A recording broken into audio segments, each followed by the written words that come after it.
नमस्कार दोस्तों, स्वागत है आपका हमारे चैनल पर। अस्पताल के शांत वातावरण में वो न जाने कब तक सोती रहती अगर नर्स की मधुर आवाज़ कानों में न गूंजती। मैडम जी, ब्रश कर लो, चाय लाई हूँ। वो ब्रश करने को उठी तो उसे हल्का सा चक्कर आ गया। अरे अरे मैडम जी, आपको बेड से उतरने की ज़रूरत नहीं, यहाँ बैठे बैठे ही ब्रश कर लीजिए। साथ लाई ट्रॉली खिसका कर नर्स ने उसे ब्रश कराया, तौलिए से मुंह पोंछा, बेड को पीछे से ऊपर किया, सहारे से बैठाकर चाय बिस्कुट दिए। चाय पीकर वह पूरी तरह से चैतन्य हो गई। नर्स ने अखबार पकड़ाते हुए कहा, किसी चीज़ की ज़रूरत हो तो बेड के साथ लगा बटन दबा दीजिएगा, मैं तो आ जाऊंगी। 50 वर्ष की उसकी ज़िंदगी में ये सब सुखद क्षण थे। इतने इत्मीनान से सुबह की चाय पीकर अखबार पढ़ना उसे एक सपना सा लग रहा था। जब तक अखबार ख़त्म हुआ, नर्स नाश्ता व दूध लेकर हाजिर हो गई, साथ ही वह कोई दवा भी खिला गई। उसके बाद वह फिर से सो गई और तब उठी जब नर्स उसे खाना खाने के लिए जगाने आई। खाने में 2 सब्जियां, दाल, सलाद, दही, चावल, चपाती और मिक्स फ्रूट थे। घर की भागदौड़ पर थकान के बाद किसी तरह एक फुल्का गले के नीचे उतरा था, लेकिन यहाँ वह सारा खाना बड़े इत्मीनान से खा गई थी। नर्स ने खिड़कियों के पर्दे खींच दिए थे।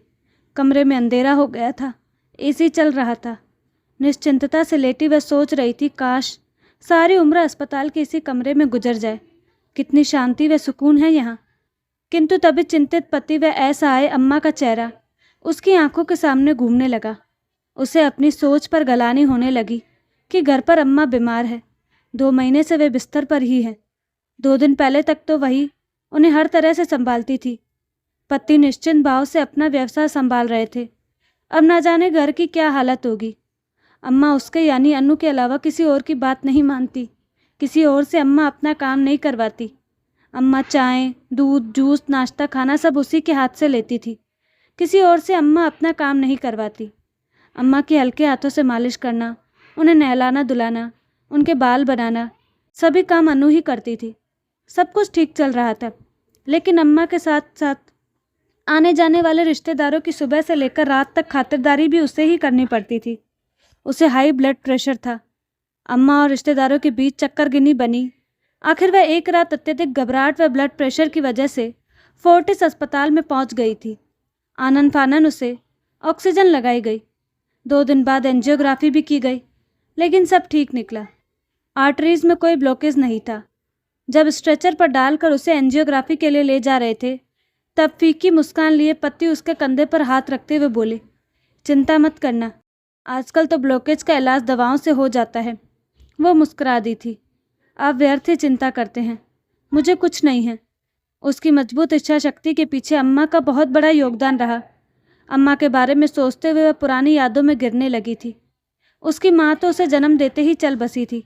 भैया उससे 15 साल बड़े थे। लड़की की चाह में बड़ी उम्र में माँ ने डॉक्टर के मना करने के बाद भी बच्ची पैदा करने का जोखिम उठाया था और उसके पैदा होते ही वो चल बसी थी। पिताजी ने अनु की वजह से तलाकशुदा युवती से पुनः विवाह किया था, लेकिन परिस्थितियाँ ऐसी बनती गई कि अंततः नाना नानी के घर ही उसका पालन पोषण हुआ था। भैया हॉस्टल में रहकर पले बड़े। सौतेली माँ की वजह से पिता, भैया और वह एक ही परिवार के होते हुए भी 3 अलग अलग किनारे बन चुके थे। वो 12वीं की परीक्षा दे रही थी कि तभी अचानक नानी गुजर गई। नाना ने उसे अपने पास रखने में असमर्थता दिखा दी थी। दामाद जी, मैं अकेला अब अनु की देखभाल नहीं कर सकता। जवान बच्ची है, अब आप इसे अपने साथ ले जाओ। न चाहते हुए भी उसे पिता और दूसरी माँ के साथ जाना पड़ा। दूसरी पत्नी ने पिता की एक नकचड़ी बेटी विभू हुई थी, जो उसे बहन के रूप में बिल्कुल बर्दाश्त नहीं कर पा रही थी। घर में तनाव का वातावरण बना रहता था, जिसका हल नहीं माने उसकी शादी के रूप में निकालना चाहा। वो अभी पढ़ना चाहती थी, मगर उसकी मर्जी कब चल पाई थी। पिताजी ने चट मंगनी पट ब्याह किया। बचपन में जब पिता के साथ रहना चाहती थी, तब जबरन नाना नानी के घर रहना पड़ा, और जब वहाँ के वातावरण में रच बस गई तो अजनबी हो गए पिता के घर वापस आना पड़ा था। उन्हीं दिनों बड़ी बुआ की बेटी के विवाह में उसे भागदौड़ के साथ काम करते देख बुआ की देवरानी को अपने इकलौते बेटे दिनेश के लिए वो भाग गई थी। अकेले में उन्होंने उसके सिर पर स्नेह से हाथ फेरा और आश्वासन भी दिया कि वे उसकी पढ़ाई जारी रखेंगी। पिताजी ने चटमंगनी पट ब्याह कर अपने सिर का बोझ उतार फेंका। अन्नू की पसंद नापसंद का तो सवाल ही नहीं था। विवाह के समय छोटी बहन विभू जीजाजी के जूते छिपाने की जुगत में लगी थी, लेकिन जूते ननद ने पहले से ही एक थैली में डालकर अपने पास रख लिए थे। मंडप में बैठी अम्मा ये सब देख मंद मंद मुस्कुरा रही थी। तभी ननद के बच्चे ने कपड़े खराब कर दिए और वह जूतों की थैली अम्मा को पकड़ाकर उसके कपड़े बदलवाने चली गई। लौट कर आई तो अम्मा से थैली लेकर वह फिर मंडप में ही डटी रही। विवाह संपन्न होने के बाद जब विभू ने जीजाजी से जूते छिपाई का नेक मांगा तो ननद जट से बोल पड़ी, जूते तो हमारे पास है, नेक किस बात का। इसी के साथ उन्होंने थैली खोलकर झाड़ दी। लेकिन ये क्या, उसमें तो जूतों की जगह चप्पलें थी, और वे भी अम्मा की। ये दृश्य देखकर ननद रानी बोचक्की रह गई। उन्होंने शिकायती नज़रों से अपनी अम्मा की ओर देखा तो अम्मा ने शरारती मुस्कान के साथ कंधे उचका दिए। ये सब कैसे हुआ मुझे नहीं पता, लेकिन बेटा नेक तो अब देना ही पड़ेगा। तब विभू ने इठलाते हुए जूते पेश किए और जीजाजी से नेक का लिफाफा लिया। इतनी प्यारी सास पाकर अन्नू के साथ साथ वहाँ उपस्थित सभी लोग भी हैरान हो उठे थे।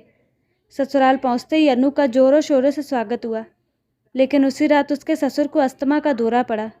उन्हें अस्पताल में भर्ती करवाना पड़ा। रिश्तेदार फुसफुसाने लगे कि बहू के कदम पड़ते ही ससुर को अस्पताल में भर्ती होना पड़ा। अम्मा के कानों में जब ये शब्द पड़े तो उन्होंने दिलेरी से सबको समझा दिया कि इस बदलते मौसम से हमेशा ही बाबूजी को अस्थमा का दौरा पड़ जाता है। अक्सर उन्हें अस्पताल में भर्ती कराना पड़ता है। बहू के घर आने से इसका कोई सरोकार नहीं। अम्मा की इस जवाबदेही पर अन्नू उनकी कायल हो गई थी। विवाह के 2 दिन बाद बाबूजी अस्पताल से ठीक होकर घर आ गए थे और बहू से मीठा बनवाने की रस्म के तहत अनु ने खीर बनाई थी। खीर को ननद ने चखा तो एकदम चिल्ला दी, ये क्या भाभी, आप तो खीर में मीठा डालना ही भूल गई। इससे पहले की बात सभी रिश्तेदारों में फैलती। अम्मा ने खीर चखी और ननद को प्यार से झिड़कते हुए कहा, बिट्टो तुझे तो मीठा ज़्यादा खाने की बीमारी हो गई है।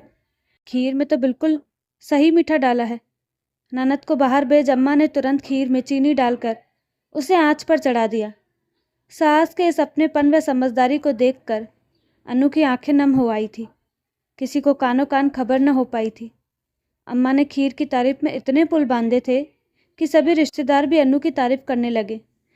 विवाह को 2 माह बीत गए थे कि साथ रहने वाले पति के ताऊ जी हृदयाघात से चल बसे। उनके अफसोस में शामिल होने आई मेरी माँ फुसफुसा रही थी, इसके पैदा होते ही इसकी माँ चल बसी, यहाँ आते ही 2 माह में ताऊ बुज्जी चल बसे, बड़ी अभागन है ये। तब अम्मा ने चंडी का सा रूप धर लिया था। खबरदार समदन जी, मेरी बहू के लिए इस तरह की बातें की तो आप पढ़ी लिखी होकर किसी के जाने का दोष एक निर्दोष पर लगा रही हैं। भाई साहब हृदय रोग से पीड़ित थे, वे अपनी स्वाभाविक मौत मरे हैं। एक माँ होकर अपनी बेटी के लिए ऐसा कहना आपको शोभा नहीं देता। दूसरी माँ ने झगड़े की जो चिंगारी हमारे आंगन में गिरानी चाहिए थी, वो अम्मा की वजह से बारूद बनकर माँ पिताजी के रिश्तों में फटी थी। पहली बार पिताजी ने माँ को आड़े हाथों लिया था। अम्मा के इसी तरह के स्पष्ट व निष्पक्ष विचार अन्नू के व्यक्तित्व का हिस्सा बनने लगे। ऐसी कई बातें थी जिनकी वजह से अम्मा और उसका रिश्ता स्नेह प्रेम से अटूट बंधन में बंध गया। एक बहू को बेटी की तरह कॉलेज में बेचकर पढ़ाई कराना, और क्या क्या नहीं किया उन्होंने। कभी लगा ही नहीं कि अम्मा ने उसे जन्म नहीं दिया या कि वे उसकी सास है। एक के बाद दूसरी पोती होने पर भी अम्मा के चेहरे पर शिकन नहीं आई। धूमधाम से दोनों पोतियों के नामकरण किए। वह सभी नाते रिश्तेदारों को जबरन नेक दिए। बाद में दोनों बेटियां उच्च शिक्षा के लिए बाहर चली गई थी। अम्मा हर सुख दुख में छाया की तरह अन्नू के साथ रही। बाबूजी के गुजर जाने से अम्मा कुछ विचलित जरूर हुई थी, लेकिन जल्दी उन्होंने अपने को संभाल कर सबको खुश रहने की सलाह दे डाली थी। तब रिश्तेदार आपस में कह रहे थे, अब अम्मा ज़्यादा नहीं जिएंगी। हमने देखा है वृद्धावस्था में पति पत्नी में से एक जना पहले चला जाए तो दूसरा ज़्यादा दिन नहीं जी पाता। सुनकर अन्नू सहम गई थी, लेकिन अम्मा ने दोनों पोतियों के साथ मिलजुल कर अपने घर में ही सुकून ढूंढ लिया था। बाबूजी को गुजरे 10 साल बीत चुके थे। अम्मा बिल्कुल स्वस्थ थी। एक दिन गुसल खाने में नहाती अम्मा का पैर फिसल गया और उनके पैरों में गहरे नील पड़ गए थे। जिंदगी में पहली बार अम्मा को इतना असहाय पाया था। दिन भर इधर उधर घूमने वाली अम्मा 24 घंटे बिस्तर पर लेटने को मजबूर हो गई। अम्मा को सांत्वना देती अन्नू ने कहा, अम्मा चिंता मत करो, थोड़े दिनों में ठीक हो जाओगी। ये शुक्र करो कि कोई हड्डी नहीं टूटी। अम्मा ने सहमति में सिर हिला दिया। उसे सख्ती से कहा, बेटी मेरी बीमारी की खबर कहीं मत करना। व्यर्थ ही दुनिया भर के रिश्तेदारों मिलने वालों का आना जाना शुरू हो जाएगा। तो खुद हाई ब्लड प्रेशर की मरीज है, सबको संभालना तेरे लिए मुश्किल हो जाएगा। अम्मा की बात मान उसने व दिनेश ने किसी रिश्तेदार को अम्मा के बारे में नहीं बताया, लेकिन एक दिन दूर के एक रिश्तेदार के घर जाने पर उनके द्वारा बढ़ा चढ़ाकर अम्मा की बीमारी सभी जानकारों में ऐसी फैली कि आने जाने वालों का तांता सा लग गया। फलस्वरूप मेरा ध्यान अम्मा से ज़्यादा रिश्तेदारों के चाय नाश्ते व खाने पर जा अटका। सभी बिना मांगे मुफ्त की रोग निवारण राय देते तो कभी अलग अलग डॉक्टर से इलाज कराने के सुझाव देते। साथ ही अम्मा के लिए नर्स रखने का सुझाव देते हुए कुछ जुमले उछालने लगे। मसलन, अरे तू क्यों मुसीबत मोल लेती है, किसी नर्स को इनकी सेवा के लिए रख ले। तूने क्या ज़िंदगी भर का ठेका ले रखा है? फिर तेरा ब्लड प्रेशर इतना बड़ा रहता है, अब इनकी उम्र कितनी है, नर्स संभाल लेगी। इधर अम्मा को भी न जाने क्या हो गया था, वे भी चिड़चिड़ी हो गई थी। हर 5 मिनट में उसे आवाज़ दे दे कर बुलाती। कभी कहती कि पंखा बंद कर दे, कभी कहती पंखा चला दे, कभी कहती पानी दे दे, कभी पोटी पर बिठाने की जिद करती। अक्सर कहती कि मैं मर जाना चाहती हूँ। अनु हैरान रह जाती। रिश्तेदारों की खातिरदारी और अम्मा की बढ़ती जिद के बीच भाग भाग कर वह परेशान हो गई थी। ब्लड प्रेशर इतना बढ़ गया था कि उसे अस्पताल में भर्ती होना पड़ा। 3 दिन अस्पताल में रहने के बाद जब वह घर आई तो देखा घर पर अम्मा की सेवा के लिए नर्स लगी हुई है।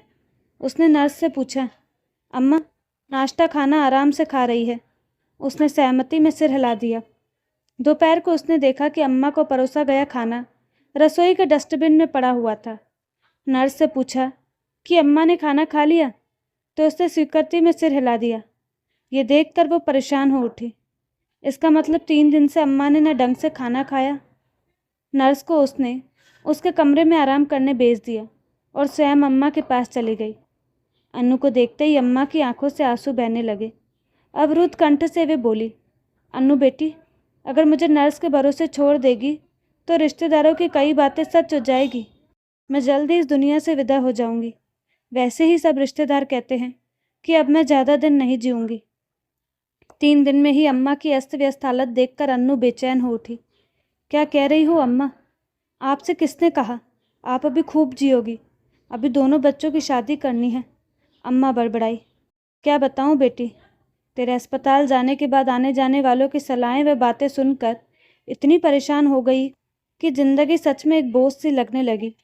ये सब मेरी दी गई सलाह न मानने का नतीजा है। अब फिर से तुझसे वही कहती हूँ, ध्यान से सुन। अम्मा की बात सुनकर अन्नू ने उनके सिर पर स्नेह से हाथ फिराते हुए कहा, अम्मा आप बिल्कुल चिंता न करो, आपकी सलाह मानकर अब मैं अपना व आपका ख्याल रखूंगी। उसके बाद अम्मा की दी गई सलाह पर अन्नू के पति ने रिश्तेदारों को समझा दिया कि डॉक्टर ने अम्मा व अनु दोनों को ही पूर्ण आराम की सलाह दी है, इसलिए वो लोग बार बार यहाँ आकर ज़्यादा परेशानी न उठाए। साथ ही झूठी नर्स को भी निकाल बाहर किया। इसका बुरा पक्ष ये रहा कि जो रिश्तेदार दिनेश व अन्नू से सहानुभूति रखते थे, अम्मा के लिए नर्स रखने की सलाह दिया करते थे, अब दिनेश को भला बुरा कहने लगे थे। कैसा बेटा है, बीमार माँ के लिए नर्स तक नहीं रखी, हमारे आने जाने पर भी रोक लगा दी। लेकिन इस सब का उजला पक्ष रहा यार कि 2 महीने में ही अम्मा बिल्कुल ठीक हो गई और अन्नू का ब्लड प्रेशर भी छू मंतर हो गया। इस उम्र में भी आखिर अम्मा की सलाह ही फायदेमंद साबित हुई। अन्नू सोच रही थी, सच मेरी अम्मा जैसा कोई नहीं। तो दोस्तों, आपको कहानी कैसी लगी? अपनी राय कमेंट बॉक्स में ज़रूर दें और साथ ही हमारे चैनल को लाइक शेयर सब्सक्राइब करना ना भूलें। धन्यवाद।